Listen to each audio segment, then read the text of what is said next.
ನಮಸ್ಕಾರ ಎಲ್ಲರಿಗೂ, ನಾನು ನಿಮ್ಮ ಧನಂಜಯ್. Welcome back. ಸೊ ನಾವಿವತ್ತು RTR 310ನ ರಿವ್ಯೂ ಮಾಡ್ತಾ ಇದ್ದೀವಿ. ಸೊ ಅದಕ್ಕೋಸ್ಕರ ನಾನು ಹಿಮಾಲಯ ಟಿ ವಿ ಎಸ್ ಶೋರೂಮ್ಗೆ ಬಂದಿದ್ದೀನಿ. ಒನ್ ಆಫ್ ದ ಬೆಸ್ಟ್ ಹಾಗೂ ಟ್ರಸ್ಟ್ವರ್ತಿ ಶೋರೂಮ್ಸ್ ಅಂತಲೇ ಹೇಳ್ಬೋದು ಬ್ಯಾಂಗ್ಳೂರಲ್ಲಿ. ಸೊ ಇವತ್ತು ಈ ವಿಡಿಯೋದಲ್ಲಿ ನಾವು RTR 310ನ ಇಂಜಿನ್ನು, ಸ್ಪೆಸಿಫಿಕೇಷನ್ಸು ಹಾಗೂ ಫೀಚರ್ಸು, ಇದರಲ್ಲಿ ಏನೇನು ಕೊಟ್ಟಿಯಾನೆ, ಇದರಲ್ಲಿ ಎಷ್ಟು ವೇರಿಯಂಟ್ಸ್ ಇದೆ, ಏನು ಎಲ್ಲ ನೋಡೋಣ. ಹಾಗೂ ನಾನೊಬ್ಬ RR 310 ಓನರ್ ಆಗಿರೋದ್ರಿಂದ ಈ ಗಾಡಿಗೂ ನಿಮಗೆ RR 310ಗೂ ಏನು ಡಿಫ್ರೆನ್ಸ್ ಆಗುತ್ತೆ, ಮೇಜರು ಇಂಜಿನ್ ವೈಸ್ ಆಗಲಿ ಪರ್ಫಾರ್ಮೆನ್ಸ್ ವೈಸ್ ಆಗಲಿ ಅದನ್ನು ಕೂಡ ನೋಡೋಣ. ಹಾಗೂ ಈ ಗಾಡಿ ಅದರ ಕಾಂಪಿಟೇಷನ್ ಜೊತೆಗೆ ಎಲ್ಲಿ ಸ್ಟ್ಯಾಂಡ್ ಆಗುತ್ತೆ ಮಾರ್ಕೆಟಲ್ಲಿ, ಇದನ್ನು ತಗೋಬಾರ್ದಾ ಅದನ್ನು ಕೂಡ ನೋಡೋಣ. ಸೊ ಇದೆಲ್ಲ ತಿಳ್ಕೊಳಕ್ಕೋಸ್ಕರ ಈ ವಿಡಿಯೋ ಪೂರ್ತಿ ನೋಡಿ ಅಂತ ಹೇಳ್ತಾ ಲೆಟ್ಸ್ ಗೆಟ್ ಸ್ಟಾರ್ಟೆಡ್.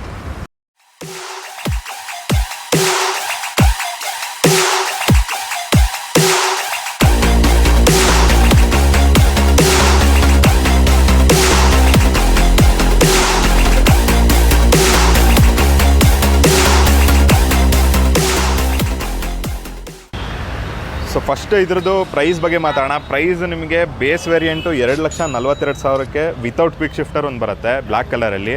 ಅದು ಬಿಟ್ಟರೆ ಇದು ಇರೋದು ನಿಮಗೆ ವಿತ್ ಕ್ವಿಕ್ ಶಿಫ್ಟರು 2,58,000 ಇದು. ಇದರಲ್ಲಿ ನಿಮಗೆ ಇನ್ನೊಂದು ಕಲರ್ ಬರುತ್ತೆ, ಇದು ಯೆಲ್ಲೋ ಕಲರು, ಇದು 2,64,000 ಆಗುತ್ತೆ ಈ ಕಲರು. ಇದರಲ್ಲಿ ನಿಮಗೆ ಇನ್ನೂ 2 ವೇರಿಯಂಟ್ ಬರುತ್ತೆ. ಮತ್ತೇನಪ್ಪ ಅಂತಂದರೆ dynamic kit, dynamic pro kit ಅಂತ 2 ಕಿಟ್ ಬರುತ್ತೆ. ಅದ್ರ ಜೊತೆಗೆ ಇನ್ನೊಂದು ಕಲರ್ ಕಿಟ್ ಬರುತ್ತೆ, ಸೆಪ್ಯಾಂಗ್ ಬ್ಲೂ ಕಲರು. ಆ ಕಲರ್ ಇಲ್ಲ ಇವಾಗ ಸದ್ಯಕ್ಕೆ. ಸೊ ಇದಕ್ಕೆ ನೀವು ಡೈನಮಿಕ್ ಕಿಟ್ ಹಾಕ್ಸ್ಕೊಂಡ್ರೆ ಇದೇನು ಸಸ್ಪೆನ್ಷನ್ ನಮಗೇನು ಕಾಣಿಸ್ತಿದೆ, ಇದು ಅಡ್ಜಸ್ಟಬಲ್ ಸಸ್ಪೆನ್ಷನ್ ಬರುತ್ತೆ. ಇದು ಫ್ರಂಟು ಮತ್ತು ಬ್ಯಾಕು ಎರಡೂ ಅಡ್ಜಸ್ಟಬಲ್ ಸಸ್ಪೆನ್ಷನ್ ಬರುತ್ತೆ. ಅದು ಡೈನಮಿಕ್ ಕಿಟ್ಟು, ಅದಕ್ಕೆ ಸಪ್ರೇಟ್ ಪ್ರೈಸ್ ಇದೆ. ನೀವು TVS ವೆಬ್ಸೈಟ್ಗೆ ಹೋಗ್ಬಿಟ್ಟು ಕಾನ್ಫಿಗರ್ ಮಾಡ್ಕೋಬೋದು ನಿಮ್ಮ ಗಾಡಿನ. ಅಲ್ಲಿ ನಿಮಗೆ ಎಕ್ಸಾಕ್ಟ್ ಪ್ರೈಸಸ್ ಏನೇನಿದೆ ಅಂತ ಗೊತ್ತಾಗುತ್ತೆ. ಡೈನಮಿಕ್ ಪ್ರೋ ಕಿಟ್ಟಲ್ಲಿ ನಿಮಗೆ cornering cruise control, cornering ABS, launch control, wheelie control ಹಾಗೂ ಈ GoPro ಸಮೇತ ನೀವು ಕನೆಕ್ಟ್ ಮಾಡ್ಕೋಬೋದು ಗಾಡಿಗೆ. ಸೊ ಇಷ್ಟೆಲ್ಲ ಫೀಚರ್ಸ್ ಇದೆ. ಇನ್ನೊಂದು ಕಲರ್ ಕಿಟ್ ಅಂದರೆ ಈ ಕಲರ್ಗಿಂತ ಸೆಪ್ಯಾಂಗ್ ಬ್ಲೂ ಕಲರ್ ಅಂತ ಒಂದು ಬರುತ್ತೆ. ಸೊ ಆ ಕಲರ್ ಬರುತ್ತೆ. ಸೊ ಇದೆಲ್ಲ ತುಂಬ ಕನ್ಫ್ಯೂಸ್ ಮಾಡ್ಕೋಬೇಡಿ. ಅಲ್ಲಿ ಹೋಗಿ ವೆಬ್ಸೈಟ್ಗೆ ಕಾನ್ಫಿಗರೇಟರಲ್ಲಿ ನೀವು ಎಲ್ಲ ಕಾನ್ಫಿಗರ್ ಮಾಡ್ಕೋಬೋದು. ಪ್ರೈಸ್ ಸಮೇತ ಗೊತ್ತಾಗುತ್ತೆ ಎಷ್ಟೆಷ್ಟು ಚೇಂಜ್ ಆಗುತ್ತೆ ಏನಂತ. ಡೈರೆಕ್ಟಾಗಿ ಇಂಜಿನ್ ಬಗ್ಗೆ ಮಾತಾಡೋದಾದ್ರೆ ನಿಮಗೆ ಹಳೆ RR 310 ಇಂಜಿನ್ನೇ ಬೇಸಾಗಿ ಇಟ್ಕೊಂಡ್ಬಿಟ್ಟು ಈ ಇಂಜಿನಲ್ಲಿ ನಿಮಗೆ 2 BHP ಇನ್ಕ್ರೀಸ್ ಮಾಡಿದ್ದಾರೆ. ಅಂದರೆ 36 BHP ಬರುತ್ತೆ ಇದರಲ್ಲಿ, ಹಾಗೂ 28.7 Nm ಆಫ್ ಟಾರ್ಕು, ಹಾಗೂ ಸೇಮ್ ರಿವರ್ಸ್ ಇನ್ಕ್ಲೈನ್ಡ್ ಇಂಜಿನ್ನೇ. ರಿವರ್ಸ್ ಇನ್ಕ್ಲೈನ್ಡ್ ಇಂಜಿನ್ ಏನಪ್ಪ ಮೇಜರ್ ಬೆನಿಫಿಟ್ಸ್ ಏನಕ್ಕೆ ಇದು ಮಾಡ್ತಾರೆ ಅಂತಂದರೆ, ನಿಮಗೆ ಸ್ವಿಂಗ್ ಆಮ್ನ ನೀವು ದೊಡ್ಡದು ಮಾಡ್ಕೋಬೋದು ರಿವರ್ಸ್ ಇನ್ಕ್ಲೈನ್ಡ್ ಇಂಜಿನ್ ಯೂಸ್ ಮಾಡಿದ್ರೆ. ಹಾಗೂ ವೀಲ್ ಬೇಸ್ ಎಷ್ಟಿರುತ್ತೋ ಅಷ್ಟೇ ಇರುತ್ತೆ, ಆದರೆ ಸ್ವಿಂಗ್ ಆಮ್ ದೊಡ್ಡದು ಮಾಡ್ಕೊತೀರಾ ನಾರ್ಮಲ್ ಇಂಜಿನ್ಗಿಂತ. ಸೊ ಆವಾಗ ನಿಮಗೆ ಫ್ಲಿಕಬಿಲಿಟಿ ಆಗಲಿ ಇದರದ್ದು ಸ್ಟೆಬಿಲಿಟಿ ಆಗಲಿ ಫುಲ್ ಸಖತ್ತಾಗಿರುತ್ತೆ. ಸೊ ಆ ಒಂದು ರೀಸನ್ಗೆ ರಿವರ್ಸ್ ಇನ್ಕ್ಲೈನ್ಡ್ ಇಂಜಿನ್ ಯೂಸ್ ಮಾಡ್ತಾರೆ. ಸೊ ಇದಾದ ತಕ್ಷಣ ನಿಮಗೆ ಸೇಮ್ ಟ್ರಲೀಸ್ ಫ್ರೇಮೇ ಯೂಸ್ ಮಾಡಿದ್ದಾರೆ, ಆದರೆ ಇಲ್ಲಿ ಹಾಫು ಅಲ್ಯೂಮಿನಿಯಮ್ದು ಸಬ್ ಫ್ರೇಮ್ ಯೂಸ್ ಮಾಡಿದ್ದಾರೆ. ಹಾಗೂ monoshock from Kayaba, front golden fork, upside down forks ಕೊಟ್ಟಿದ್ದಾರೆ, 43 mm ಅಪ್ಸೈಡ್ ಡೌನ್ ಫೋಕ್ಸು. ಎರಡೂ ಪೆಟಲ್ ಡಿಸ್ಕ್ಸು, ಮುಂದ್ಗಡೆನೂ ಎರಡೂ ಕಡೆ ಪೆಟಲ್ ಡಿಸ್ಕ್ ಬ್ರೇಕ್ ಕೊಟ್ಟಿದ್ದಾರೆ. ನನಗೇನು ಒಂದು ಇದು ಚೇಂಜ್ ಮಾಡಬೇಕಿತ್ತು ಅಂತ ಅನ್ಸುತ್ತೆ. ಯಾವಾಗ ಸೈಲೆನ್ಸರ್ ಡಿಸೈನ್ ತುಂಬ ಗಾಡಿ ಅಷ್ಟು ಚಿಕ್ಕದಾಗಿದ್ರೂ ಸೈಲೆನ್ಸರ್ ಮಾತ್ರ ತುಂಬ ದೊಡ್ಡದಾಗಿ ಅನ್ಸುತ್ತೆ. ಇದು ಟೇಲ್ ಲೈಟ್ ಡಿಸೈನ್ ನೋಡೋದಾದರೆ ಫಸ್ಟ್ ಇನ್ ಕ್ಲಾಸ್ ಅಂತಲೇ ಹೇಳ್ಬೋದು. ಯೂನಿಕ್ ಆಗಿದೆ ಟೇಲ್ ಲೈಟ್ ಡಿಸೈನು. ನೋಡಿ, ಇಂಡಿಕೇಟರ್ಸು ಇಲ್ಲಿ ಕೆಳಗಡೆ ಇದೆ, ಬಟ್ ಟೇಲ್ ಲೈಟ್ ಮೇಲ್ಗಡೆ ಇದೆ. ಫುಲ್ ಅಗ್ರೆಸಿವ್ ಆಗಿ ಕಾಣಿಸುತ್ತೆ. ಬಟ್ ಪ್ರಾಬ್ಲಮ್ ಏನಂದರೆ ಇಂಡಿಕೇಟರ್ ಇಲ್ಲಿ ಕೊಟ್ಟಿರೋದು ಬಿದ್ದರೆ ಫಸ್ಟು ಇಲ್ಲಿಗೆ ಇಂಪ್ಯಾಕ್ಟ್ ಆಗುತ್ತೆ. ಅದು ಯಾವನಾರು ಬಂದು ಸ್ವಲ್ಪ ಸೈಡಿಗೆ ಟಚ್ ಮಾಡಿದ್ರು ಫಸ್ಟ್ ಇಲ್ಲೇ ಏಟ್ ಆಗೋದು, ಹೆಚ್ಚು ಕಡಿಮೆ ಬಂದು ಗುದ್ದೋದು ಇಲ್ಲೇ ಜನನು. ಹಾಗೂ ಇಲ್ಲಿ ಟೈರ್ ಅಗರ್ ಕೊಟ್ಟಿದ್ದಾರೆ.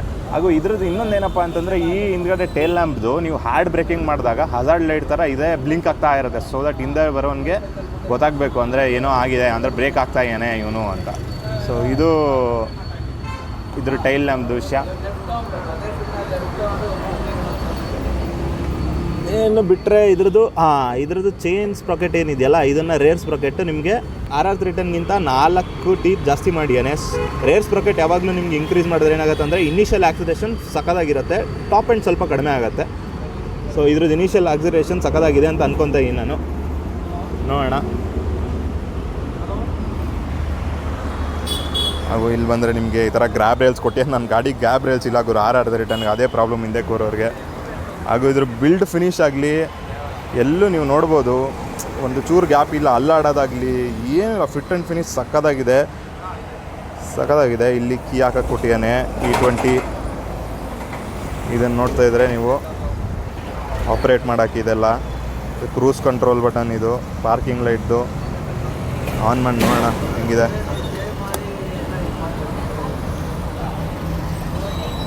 Racing since 1982 urban mode. ಇದು ಇದ್ರ ಕನ್ಸೋಲು.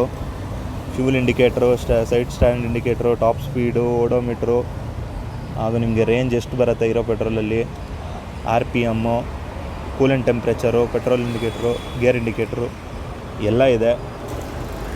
ಇದು ಆ್ಯಕ್ಚುಲಿ ನಾವು ಇದ್ರ TFT ಮೇಲೆ ಸಪ್ರೇಟ್ ಇದನ್ನೇ ಮಾಡ್ಬೇಕು ವೀಡಿಯೋ. ನನ್ನ ಗಾಡಿದಂತ ನಾನು ಸಪ್ರೇಟ್ ವೀಡಿಯೋ ಮಾಡೀನಿ TFT ಮೇಲೆ. ಇದರಲ್ಲಿ 5 ರೈಡ್ ಮೂಡ್ಸ್ ಇದೆ ಗುರು: urban, rain, sport, track, super ಮೋಟಲ್ಲಿ ನೀವು ರೇರ್ ABSನ ಆಫ್ ಮಾಡ್ಕೋಬೋದು. ಸೊ ಮಾಮೂಲಿ ಅರ್ಬನ್ ರೈನಲ್ಲಿ ನಿಮಗೆ ಪವರ್ ಕಟ್ ಆಫ್ ಆಗುತ್ತೆ. ಸ್ಪೋರ್ಟು ಟ್ರ್ಯಾಕಲ್ಲಿ ನಿಮಗೆ 312cc ಫುಲ್ ಪವರ್ ಸಿಗುತ್ತೆ. ಟ್ರಿಪ್ ಡೀಟೇಲ್ಸ್ ಇಟ್ಕೋಬೋದು. ಹಾಗೂ ಈ ವೆಹಿಕಲ್ಗೆ ಬಂದರೆ service record, performance record, document store ಮಾಡ್ಬೋದು ಇದರಲ್ಲಿ. ಹಾಗೂ ಪ್ರಿಫರೆನ್ಸಸ್ ಬಂದರೆ dynamic headlamp, DRL, traction control, on ಬೇಕಂದ್ರೆ ಆಫು, ಇಲ್ಲ ಆಫ್ ಮಾಡ್ಕೊಬೇಕಂದ್ರೆ ಆಫು, ಕ್ವಿಕ್ ಶಿಫ್ಟರ್ ಕೂಡ ಆನ್ ಆಫ್ ಮಾಡ್ಕೋಬೋದು. ಮಾಮೂಲಿ ಇದು ಸ್ಮಾರ್ಟ್ ಕನೆಕ್ಟಿವಿಟಿ ಇದೆ, ಇದಕ್ಕೆ ಬ್ಲೂಟೂತ್ ಕನೆಕ್ಟಿವಿಟಿ ಕೂಡ ಇದೆ. Display setup, speed alert set ಮಾಡ್ಕೋಬೋದು. ಇದು ಸಿಕ್ಕಾಪಟ್ಟೆ ಇದೆ. ಹೇಳ್ಕೊಂಡು ಹೋದರೆ ಒಂದು ವೀಡಿಯೋ ಸಪ್ರೇಟ್, ಇದಕ್ಕೇ ಒಂದು ವೀಡಿಯೋ ಸಪ್ರೇಟ್ ಮಾಡ್ಬೇಕು ನಾನು. So ಇಷ್ಟಿದೆ TFT.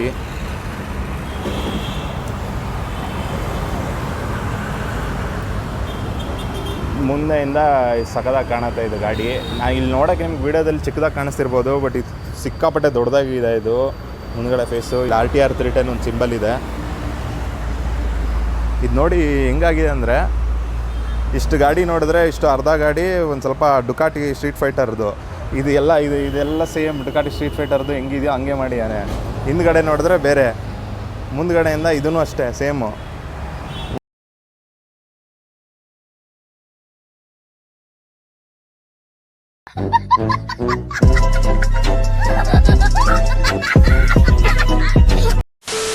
ಒಂಥರ ಸಖತ್ತಾಗಿದೆ, ಫುಲ್ ಅಗ್ರೆಸಿವ್ ಆಗಿದೆ ಡಿಸೈನ್ ಮಾತ್ರ. ನೀವು ಒಂದು ಸ್ಪೋರ್ಟ್ಸ್ ಬೈಕು ಇದು ಹೆಂಗೆ ಹೋಗುತ್ತೆ ಅನ್ನೋದನ್ನು ನೋಡಬೇಕು. ಟೆಸ್ಟ್ ರೈಡ್ ಮಾಡಿದಾಗ ಹೇಳ್ತೀನಿ ಹೆಂಗೆ ಹೋಗುತ್ತೆ ಇದ್ರ ಅಗ್ರೆಸಿವ್ ಅಂತ. ಇದರಲ್ಲಿ ಡೈನಮಿಕ್ ಇದೊಂದು ಹೇಳೋದು ಮರ್ತೋಗಿದೆ ಗುರು. ಇದ್ರದ್ದು ಹೆಡ್ಲ್ಯಾಂಪ್ ಹೆಂಗಂದರೆ ಇದೂ ಡೈನಮಿಕ್ಕು. ಎಕ್ಸಿಲೇಟರ್ ಹೆಂಗೆ ಜಾಸ್ತಿ ಮಾಡ್ತಾ ಹೋಗ್ತಿರೋ ಹಾಗೆ ಇದ್ರ ಬ್ರೈಟ್ನೆಸ್ಸು ಜಾಸ್ತಿ ಹಾಕೊಂಡು ಹೋಗುತ್ತೆ. ಆಮೇಲೆ ಇದಕ್ಕೊಂದು ಸ್ಪೆಷಲ್ ಲೈಟ್ ಸೆನ್ಸರ್ ಇದೆ. ಸಪೋಸ್ ಇವಾಗ ಇಲ್ಲಿದೆ ನೋಡಿ ಸೆನ್ಸರು, ಇಲ್ಲಿರೋದು ಇದು ಸೆನ್ಸರು. ನಾನು ಇದನ್ನು ಮುಚ್ತೀನಿ ಇವಾಗ, ಅಂದರೆ ಕತ್ಲಾಗ್ಬಿಟ್ರೆ ಆಟೋಮೆಟಿಕ್ ಹೆಡ್ಲೈಟ್ ಆನ್ ಆಗುತ್ತೆ. ನೋಡಿ ನಾನು ಏನು ಮಾಡ್ತಿಲ್ಲ, ಇಲ್ಲಿ ಬೆರಳಿಟ್ಟಿದ್ದೀನಿ, ಆಟೋಮೆಟಿಕ್ ಹೆಡ್ಲೈಟ್ ಆನ್ ಆಗುತ್ತೆ ಇವಾಗ. ನೋಡಿ ಇವಾಗ ಆನ್ ಆಯಿತು ಹೆಡ್ಲೈಟು. ಸೊ ಆಟೋಮೆಟಿಕ್ಕು ನಾನು ಕೈ ಇಟ್ಟಿದ್ದೀನಿ, ಅದಕ್ಕೆ ಆನ್ ಆಯಿತು. ಇವಾಗ ಕತ್ಲು ಮತ್ತೆ ಬೆಳಕು ಆನ್ ಮಾಡಿದ್ರೆ ಮತ್ತೆ ಆಫ್ ಆಗುತ್ತೆ ಅದು. ಸೊ ಇವಾಗ ಆಟೋಮೆಟಿಕ್ಕಾಗಿ ಆಫ್ ಆಯಿತು ಅದೇನೇ ಹೆಡ್ಲೈಟು. ಸೊ ಇದು dynamic headlamp feature. Parking lights ಇದೆ. ಇಂಡಿಕೇಟ್ರು ಕೂಡ ನೀವು ನೋಡ್ಬೋದು, ಸಖತ್ತಾಗಿದೆ ಗುರು. ಇಂಡಿಕೇಟರ್ ಡಿಸೈನ್ ಆಗಲಿ ನೋಡಿ, ಕ್ವಾಲಿಟಿ, ಬಿಲ್ಡ್ ಕ್ವಾಲಿಟಿ ಮಾತ್ರ ಫಿಟ್ ಆ್ಯಂಡ್ ಫಿನಿಶು ಸಖತ್ತಾಗಿದೆ. ಇನ್ನೊಂದು ಹೇಳೋದು ನಾನು ಮರ್ತೋಗ್ಬಿಟ್ಟೆ, ಇದರಲ್ಲಿ ಕೊಡೋದು ನಿಮಗೆ road 5 Michelin tyres, one of the best all round tyres in the world ಅಂತಲೇ ಹೇಳ್ಬೋದು. TVS ಅವನು ಇದಂತೂ ನೋಡಿ ಕಾಸ್ಟ್ ಕಟಿಂಗ್ ಮಾಡ್ತಿಲ್ಲ, ಟಯರ್ಸ್ ಯಾವುದೋ MRF ಯಾವುದೋ ಕೊಟ್ಬಿಡೋಣ ಅಂತ. ಮಿಶಲಿನ್ ರೋಡ್ 5 ಟಯರ್ಸು ಏನು ಸಖತ್ತಾಗಿರತ್ತಂತ ಅದು ಅದ್ರಲ್ಲಿ ಓಡಿಸಿದವ್ರಿಗೆ ಗೊತ್ತು ಎಷ್ಟು ರೋಡ್ ಗ್ರಿಪ್ ಸಿಗತ್ತೆ ಅಂತ. ಯಾಕಂದರೆ ನಾನು RR 310ಗೂ ಅದೇ ಇರೋದು, ಫುಲ್ ಸಖತ್ತಾಗಿರುತ್ತೆ ರೋಡ್ ಗ್ರಿಪ್ಪು. ಮುಂದೆನೂ ಮಿಶಲಿನ್ ರೋಡ್ 5ನೇ ಇರೋದು. ಡಿಸೈನ್ ಬಗ್ಗೆ ನಿಮ್ಗೇನು ಅನಿಸುತ್ತೆ ನೀವು ಕಮೆಂಟ್ ಮಾಡಿ. ಯಾಕಂತಂದರೆ ಒಬ್ರಿಗೆ ಇಷ್ಟ ಆಗುತ್ತೆ ಡಿಸೈನು, ಒಬ್ರಿಗೆ ಇಷ್ಟ ಆಗಲ್ಲ. ಸೊ ನನಗೆ ಬೇರೆ ಕಲರ್ ಇಷ್ಟ ಆಗ್ಬೋದು, ನಿಮಗೆ ಯೆಲ್ಲೋ ಕಲರ್ ಇಷ್ಟ ಆಗ್ಬೋದು, ಇದಕ್ಕೆ ನಿಮಗೆ ಬ್ಲ್ಯಾಕ್ ಇಷ್ಟ ಆಗ್ಬೋದು. ಸೊ ಅದು ನಿಮಗೆ ಬಿಟ್ಟು, ಇದು ಕಮೆಂಟ್ ಮಾಡಿ ನಿಮಗೆ ಯಾವ ಕಲರ್ ಇಷ್ಟ ಆಯಿತು ಅಂತ. ಹಾಗೂ ಇವಾಗ ಇದನ್ನು ಓಡಿಸ್ಬಿಟ್ಟು ರೈಡ್ ನೋಡೋಣ, ಅವಾಗೇ ಇದ್ರದ್ದು ಏನಂತ ಗೊತ್ತಾಗೋದು ಎಲ್ಲ ಆಟ.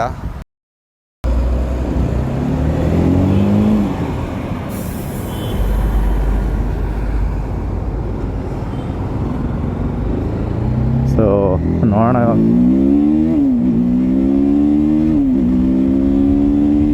ಏನು ಗುರು ಇದು, ಮುಟ್ಟಿದ್ರೆ ರೆಡ್ ಲೈನ್ ಹೊಡಿತಾ ಇದೆ. ಈ ರೇಂಜ್ಗೆ ಇನಿಷಿಯಲ್ ಆಕ್ಸಲರೇಷನ್ನು ನೆಕ್ಸ್ಟ್ ಲೆವೆಲ್ ಮಾಡ್ಬಿಟ್ಟವ್ರೆ. ನಾನು ಹೇಳಿದ್ನಲ್ಲ ಸ್ಪ್ರಾಕೆಟ್ ಟೀತ್ ಇನ್ಕ್ರೀಸ್ ಮಾಡಿದ್ದಾರೆ 4 ಅಂತ. ಆಕ್ಸಲೇಟರ್ ಕೊಟ್ಟರೆ ಫುಲ್ ಹಿಂದೆ ಹೋಗ್ತಾ ಇನ್ನು ಆ ರೇಂಜಿಗೆ ಎಳಿತಾ ಇದೆ. ಆಲ್ಮೋಸ್ಟ್ ಡ್ಯೂಕ್ 390 ರೇಂಜಿಗೆ ಒಂದು ಸ್ವಲ್ಪ ಫುಲ್ ಹೊಡೆದಂಗೆ ಆಗ್ತಾಯಿದೆ ಇನಿಷಿಯಲ್ ಆಕ್ಸಲರೇಷನ್ ಇದು.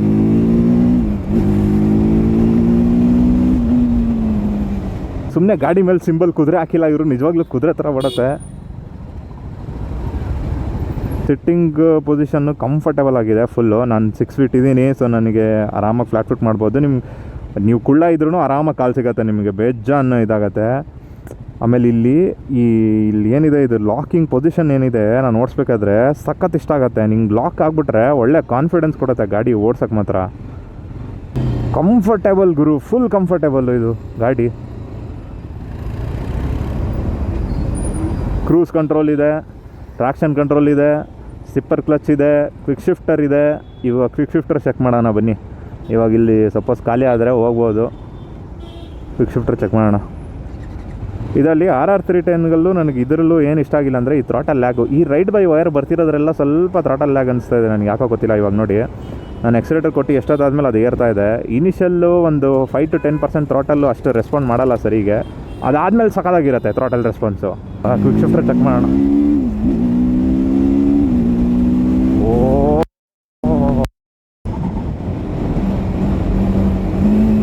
ಡೌನ್ ಶಿಫ್ಟು ಅಪ್ ಶಿಫ್ಟು ಎರಡು ಕ್ರೇಜಿ ಆಗಿದೆ ಗುರು ಈ ಗಾಡಿಯಲ್ಲಿ. ಟಿಲ್ ಡೇಟ್ ಇದೇ ಬೆಸ್ಟ್ ಕ್ವಿಕ್ ಶಿಫ್ಟರ್ ಅಂತ ಅಂದ್ಕೊತೀನಿ ನಾನು. 390 ನನಗೆ ಒಂದು ಸ್ವಲ್ಪ ಏನೋ ಸಿಗಾಕೊಂಡಂಗೆ ಅನಿಸ್ತಿತ್ತು 390 ಸ್ವಲ್ಪ. ಬಟ್ ಈ ಗಾಡಿದು ಎಷ್ಟು ಕ್ಲೀನಾಗಿ ಶಿಫ್ಟ್ ಆಗ್ತಿದೆ ಅಂದರೆ ಯಾವ RPM ಅಲ್ಲಾದರೂ ಇದ್ರು, ಯಾವ ಗೇರಲ್ಲಾದರೂ ಇರು, ಸುಮ್ಮನೆ ನೀವು ಟಚ್ ಮಾಡಿದ ತಕ್ಷಣ ಹಂಗೆ ಶಿಫ್ಟ್ ಆಗಿ ಹೋಗ್ತಿದೆ. ಡೌನ್ ಶಿಫ್ಟು ಅಷ್ಟೇ, ಅಪ್ ಶಿಫ್ಟ್ ಅಷ್ಟೇ. Quick shifter one of the best quick shifter Indian motor ಸೈಕಲ್ಸಲ್ಲಿ ಅಂತ ಹೇಳ್ಬೋದು ನಾನು ಇದನ್ನು. ಯಾವ ವಿಷಯದಲ್ಲಿ ನನಗೇನು ಕಂಪ್ಲೇಂಟ್ ಅಂತ ಯಾವುದು ಅನ್ನಿಸ್ತಾ ಇಲ್ಲ ಗುರು. ನನಗೆ ಪ್ರಾಬ್ಲಮ್ಸ್ ಅಂತ ಯಾವುದು ಅನ್ನಿಸ್ತಿಲ್ಲ. ಪ್ರಾಬ್ಲಮ್ ಅಂದರೆ ಒಂದೇ ವೈಬ್ರೇಷನ್ನು. ಅದು ನನಗೆ ಪ್ರಾಬ್ಲಮ್ ಕೊಡೋಷ್ಟೆಲ್ಲ ವೈಬ್ರೇಷನ್ ಬರ್ತಿಲ್ಲ ಗುರು. ಸ್ಮೂತಾಗಿದೆ ಇಂಜಿನು. ಇದು ಇನ್ನೂ ರನ್ನಿಂಗ್ ಪೀರಿಯಡಲ್ಲಿರುತ್ತೆ. ನಿಮಗೆ ಒಂದೆರಡು ಸರ್ವಿಸ್ ಆದಮೇಲೆ ಇನ್ನೂ ಸ್ಮೂತ್ ಆಗುತ್ತೆ ಇಂಜಿನು. ನಾನು RR310 ಸ್ವಲ್ಪ ಒಂದೆರಡು ಸರ್ವಿಸ್ 3 ಸರ್ವಿಸ್ ಆದಮೇಲೆ ಅದು ಸ್ಮೂತ್ ಆಗಿದೆ ಇಂಜಿನ್ನು. ಸೊ ಇದೂ ಹಂಗೆ ಆಗುತ್ತೆ, ಸ್ಮೂತ್ ಆಗುತ್ತೆ. ವೈಬ್ರೇಷನ್ ಅಂದರೆ ಹೆಂಗೆ ನೀವು ರಾಯಲ್ ಎನ್ಫೀಲ್ಡ್ ಓನರ್ಸ್ ಕೇಳ್ರಿ ವೈಬ್ರೇಷನ್ ಅಂದರೆ ಏನಂತ. ಆ ರೇಂಜಿಗೆಲ್ಲ ಇಲ್ಲ ವೈಬ್ರೇಷನ್ನು. ಇದು ಹೆಂಗಂದರೆ ಒಂದು ಗಾಡಿ ಕ್ಯಾರೆಕ್ಟರಿಸ್ಟಿಕ್ ಆ್ಯಡ್ ಮಾಡ್ದಂಗೆ ಇದು ವೈಬ್ರೇಷನ್ನು. ಈಗ ನಾನು ಓಡಿಸ್ತಾ ಅಂದರೆ ನನಗೆ ಅನಿಸ್ಬೇಕು ಗಾಡಿ ಓಡಿಸ್ತಾ ಅಂತ. ಯಾವುದೋ ಎಲೆಕ್ಟ್ರಿಕ್ ಗಾಡಿ ಓಡಿಸ್ದಂಗೆ ಅನಿಸ್ಬಾರ್ದು. ಸೊ ಅಷ್ಟೊಂದೆಲ್ಲ ಏನು ವೈಬ್ರೇಷನ್ ಇಲ್ಲ, ಸ್ವಲ್ಪ ಇದೆ. Fine performance, breaking, gear shifting, quick shifter, features ಈ ಗಾಡಿಯಲ್ಲಿ ಯಾವುದಕ್ಕೂ ಕಡಿಮೆ ಇಲ್ಲ ಅಂತಲೇ ಅನಿಸ್ತಾ ಇರೋದು ನನಗೆ. ಸೊ ಎಲ್ಲ ಸಖತ್ತಾಗಿದೆ ಈ ಗಾಡಿಯಲ್ಲಿ. ಒಂದು ಆಲ್ರೌಂಡರ್ ಗಾಡಿ ಅಂತಲೇ ಹೇಳ್ಬೋದು ನಿಮಗೆ. ಇವಾಗ ಕ್ರೂಸ್ ಕಂಟ್ರೋಲ್ ಕೊಟ್ಟಿಯಾನೆ, ಕ್ರೂಸ್ ಮಾಡ್ಕೊಂಡು ಹೋಗ್ತೀರಾ, ಕ್ರೂಸ್ ಮಾಡ್ಕೊಂಡು ಹೋಗ್ಬೋದು. ಇವು ಪರ್ಫಾರ್ಮೆನ್ಸ್ ಬೇಕಾ, ಫುಲ್ ಫ್ರೀ ಸ್ಟೈಲರ್ ಅಂತಲೇ ಇದು ಕಾನ್ಸೆಪ್ಟ್ ಮೇಲೆ ಇಂಟ್ರೊಡ್ಯೂಸ್ ಮಾಡಿರೋದು. ಫುಲ್ ಸಖತ್ತಾಗಿ ಪರ್ಫಾರ್ಮೆನ್ಸ್ ಕೊಡೋದೆ. ಇನಿಷಿಯಲ್ ಆಕ್ಸಲರೇಷನ್ ಎಲ್ಲ ಟಾಪ್ ಎಂಡು ನಿಮಗೆ ಆಲ್ಮೋಸ್ಟ್ 150, 160 ಆರಾಮಾಗಿ ಹೋಗುತ್ತೆ. ಅವ್ರು ಕ್ಲೇಮ್ ಮಾಡಿರೋದು 150, ಬಟ್ 160ವರೆಗೂ ನಿಮ್ಗೆ ಆರಾಮಾಗಿ ಹೋಗುತ್ತೆ. ಸೊ ನಿಮಗೊಂದು 3-3.25 ಲಕ್ಷದ ಗಾಡಿಯಿಂದ ಇನ್ನೂ ಏನು ಎಕ್ಸ್ಪೆಕ್ಟ್ ಮಾಡ್ತೀರಾ. ಸೊ ಇದರಲ್ಲಿ ಇರೋದು ಎಲ್ಲ ಸಖತ್ತಾಗಿದೆ. ಸೀಟು ಕಂಫರ್ಟೇಬಲ್ ಆಗಿದೆ ಗುರು. ಆ್ಯಕ್ಚುಲಿ ಮೆತ್ತಗಿದೆ ಸೀಟ್, ಕಂಫರ್ಟೇಬಲ್ ಆಗಿದೆ, ಏನು ಪೇನ್ ಬರೋಲ್ಲ. ಆರಾಮಾಗಿ ನೀವು ಕ್ರೂಸ್ ಮಾಡಿಕೊಂಡು ಲಾಂಗ್ ರೈಡ್ಗೆಲ್ಲ ಹೋಗ್ಬೋದು.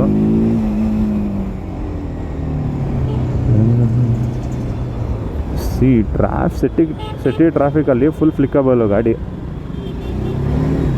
ಇವೆಲ್ಲ ಪ್ರಾಕ್ಟಿಕಲ್ ಕಂಡೀಷನ್ಸು ನೋಡಿ. ಸಿಟಿ ಟ್ರಾಫಿಕಲ್ಲಿ ಫುಲ್ ಫ್ಲಿಕಬಲ್ ಆಗಿದೆ ಸಖತ್ತಾಗಿ.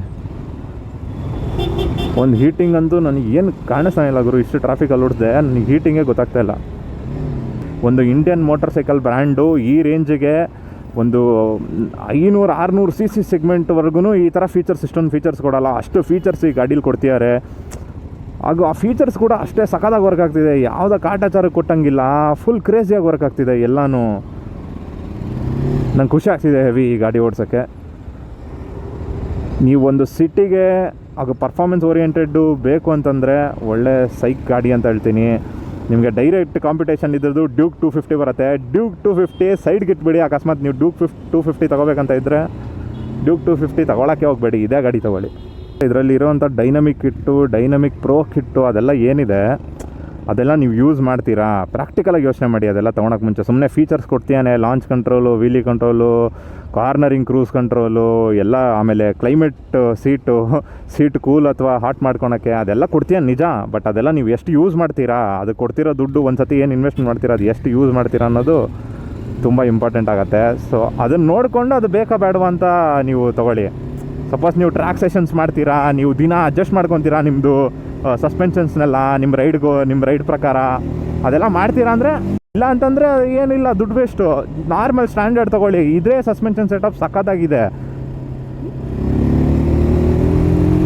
ಹಾಗೂ ಕ್ವಿಕ್ ಶಿಫ್ಟರ್ ಬರುತ್ತೆ, ಟ್ರಾಕ್ಷನ್ ಕಂಟ್ರೋಲ್ ಬರುತ್ತೆ, ಸ್ಲಿಪ್ಪರ್ ಕ್ಲಚ್ ಬರುತ್ತೆ, ಏನೇನು ಮೇಜರ್ ಬೇಕೋ ಅದೆಲ್ಲ ಇದೆ ನಾರ್ಮಲ್ ಯೂಸ್ ಮಾಡೋ ಅಂಥದ್ದು. ಅದು ಬಿಟ್ಟು ನಾವು ಯೂಸ್ ಮಾಡದೇ ಇರೋದೆಲ್ಲ ತೊಗೊಂಡು ಲಾಂಚ್ ಕಂಟ್ರೋಲ್, ವೇರಿ ಕಂಟ್ರೋಲ್ ಸಿಟಿಯಲ್ಲಿ ಹಾಕೊಂಡು ಏನು ಮಾಡ್ತೀಯ ಗುರು? ಕಾರ್ನರಿಂಗ್ ಕ್ರೂಸ್ ಕಂಟ್ರೋಲ್ ತೊಗೊಂಡು ಏನು ಮಾಡ್ತೀಯ ಗುರು? ಸೊ ಅಷ್ಟೊಂದೆಲ್ಲ ಬೇಡ, ನಾರ್ಮಲ್ ಏನಿದೆ ಅದು ತೊಗೊಳ್ಳಿ. ಡ್ಯೂಕ್ 250ಗೂ ಆರಾಮಾಗಿ ಟಕ್ಕರ್ ಕೊಟ್ಬಿಟ್ಟು ಅದಕ್ಕಿಂತ ಒಳ್ಳೆ ಪ್ರೈಸಿಗೆ ನಿಮಗೆ ಈ ಗಾಡಿ ಸಿಗತ್ತೆ. So back to back RR310 ಹಾಗೂ RTR 310 ನಾನು ಇವಾಗ ಓಡಿಸ್ತಾ ಇದ್ದೀನಿ. This is more com and composed ಆಗಿದೆ. ಸ್ವಲ್ಪ ಪವರ್ ಇಲ್ಲ ಅಂತಲ್ಲ, ಇದರಲ್ಲೂ ಪವರ್ ಇದೆ. ನಾನು ಇದಕ್ಕೆ ಯೂಸ್ ಆಗಿಬಿಟ್ಟಿದ್ದೀನಿ ಬಿಡಿ ಇಷ್ಟು ಪವರಿಗೆ. ಬಟ್ ಅದರಲ್ಲಿ ಈ ಇಂಜಿನಲ್ಲಿ, ಸೇಮ್ ಇಂಜಿನಲ್ಲಿ 2 BHP ಇನ್ಕ್ರೀಸ್ ಮಾಡಿಬಿಟ್ಟು ಕಂಪ್ರೆಷನ್ ರೇಷಿಯೋ ಜಾಸ್ತಿ ಮಾಡಿ ಹಾಗೂ ಸ್ಪ್ರಾಕೆಟ್ ಸೈಜ್ ಏನು ಇನ್ಕ್ರೀಸ್ ಮಾಡ್ಯಾರಲ್ಲ, ಅದು ಸಿಕ್ಕಾಪಟ್ಟೆ ನೋಟಿಸಬಲ್ ಚೇಂಜು ಅದರಲ್ಲಿ. ಹಾಗೂ ಇನ್ನೊಂದೇನೆಂದರೆ ಇದು ಸ್ವಲ್ಪ ನನಗೆ ಬಲ್ಕಿ ಅನಿಸ್ತದೆ, ಆಮೇಲೆ ವೆಯ್ಟ್ ಇದೇನೋ ಅಂತ ಅನಿಸ್ತದೆ. ಅದು ನನಗೆ ವೆಯ್ಟ್ ಇದೆ ಅಂತ ಅನಿಸ್ತಾನೆ ಇರಲಿಲ್ಲ. ಸಿಕ್ಕಾಪಟ್ಟೆ ನನಗೆ ಅಜಾಯಿಲ್ ಅಂತ ಅನಿಸ್ತಾಯಿತ್ತು. ವೆಯ್ಟ್ ಇದೆ ಅಂತ ಏನು ನನಗೆ ಅನಿಸ್ತಾ ಇರಲಿಲ್ಲ ಅದರಲ್ಲಿ.